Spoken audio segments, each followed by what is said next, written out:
We had just finished our final exams, so my brother, my cousins, and I decided to celebrate by spending our vacation together. We found a cheap cabin in a secluded countryside area, but the horror we experienced there is something we'll never forget. As soon as we arrived, we felt that something was wrong. The place was eerie and far too quiet, and we sensed a strange negative energy surrounding us. Still, we ignored it and started enjoying our night. We played games, listened to music, and laughed until we got tired. My brother fell asleep on the couch, but he didn't even sleep for an hour before waking up in terror when he felt an icy cold hand covering his mouth. It was Amy, my cousin. She looked at him with terrified eyes and whispered, "Get up, come with me, right now." He followed her without understanding what was happening until he reached us. We were all standing around a rusty iron ring sticking out of the wooden floor. "Open it," she said. Without thinking, he pulled it open.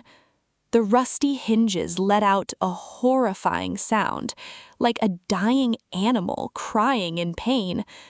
A disgusting smell burst out immediately, so awful that we almost threw up. It smelled like a dead animal mixed with rotten decay. When he turned on his phone flashlight, we saw a staircase leading underground. I stepped back and said, "Guys, we shouldn't go down. The owners never mentioned a basement. Something isn't right." But Amy ignored me, laughing nervously to hide her fear. She started walking downstairs. She looked at me and said, "Hannah, are you still scared like when you were little? You've always been the biggest coward." "I'm not scared," I replied. "Come on." We went down into the basement. It was terrifying.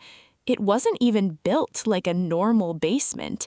It looked like an ancient cave carved directly into rock, with such a low ceiling that we had to bend over while walking. The air felt heavy, almost impossible to breathe. In one corner stood a tiny table with a child's chair beside it. Scattered around them were strange toys, unlike anything we had ever seen. There were creepy dolls with their mouths stitched shut in random patterns, and a rocking horse with real human hair stuck between its teeth.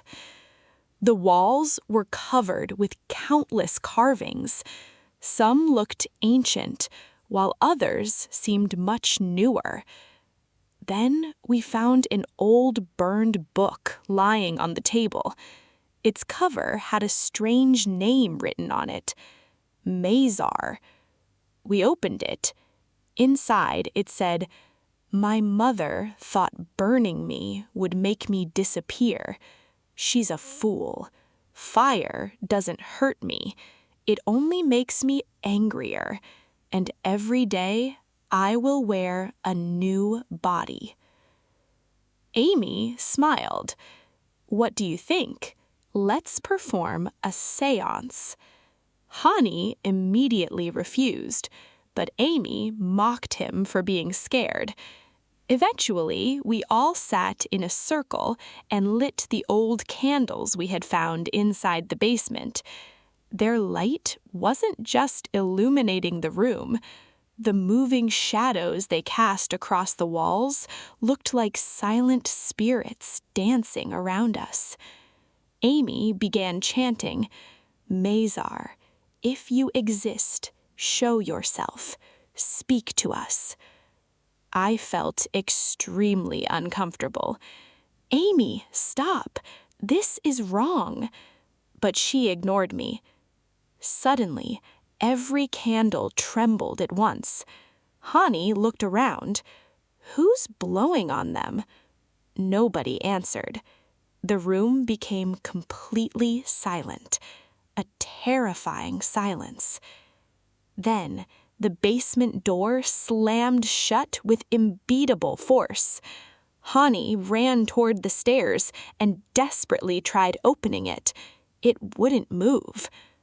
We're trapped. Then we heard someone choking. We turned. Amy was lying on the floor, violently convulsing. Her body bent into an impossible position. Her limbs shook uncontrollably. Then her eyes turned completely black. May rushed toward her. "Wait, don't touch her." But it was too late. The instant May touched Amy, her head twisted around at an unnatural angle.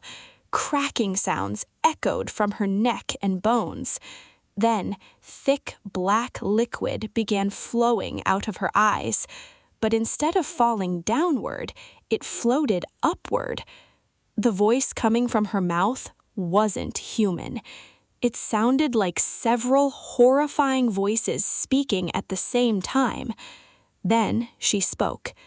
"I am Mazar."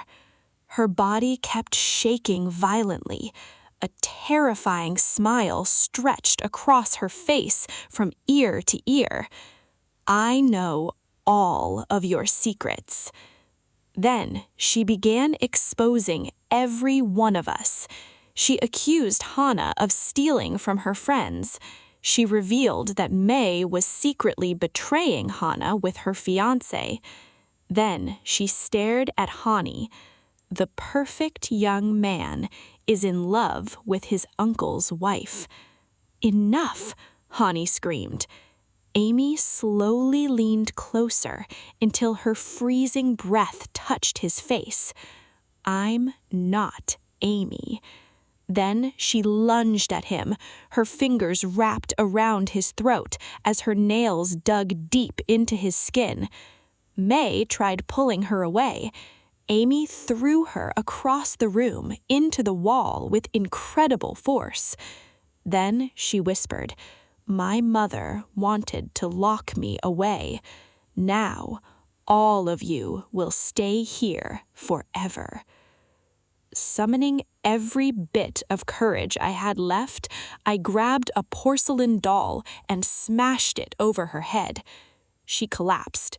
She released my brother. We dragged her toward the stairs. This time, the basement door opened effortlessly, almost as if it wanted us to leave. We escaped into the living room. Morning sunlight was already shining through the windows. Amy was bleeding from her head and still unconscious. A moment later, she opened her eyes. At first, they looked normal, but she stared at us in absolute terror and let out horrifying animal-like screams. Then, thick black slime poured from her mouth. We rushed her to the hospital. The doctors diagnosed her with a severe nervous breakdown. Nobody believed our story about the haunted basement. None of them believed what had happened. As for Amy, she eventually ended up in a psychiatric hospital. We visited her yesterday. She never spoke.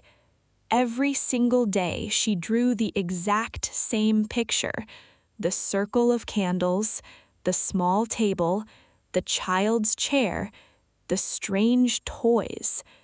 Then she slowly turned toward us, and her eyes became completely black.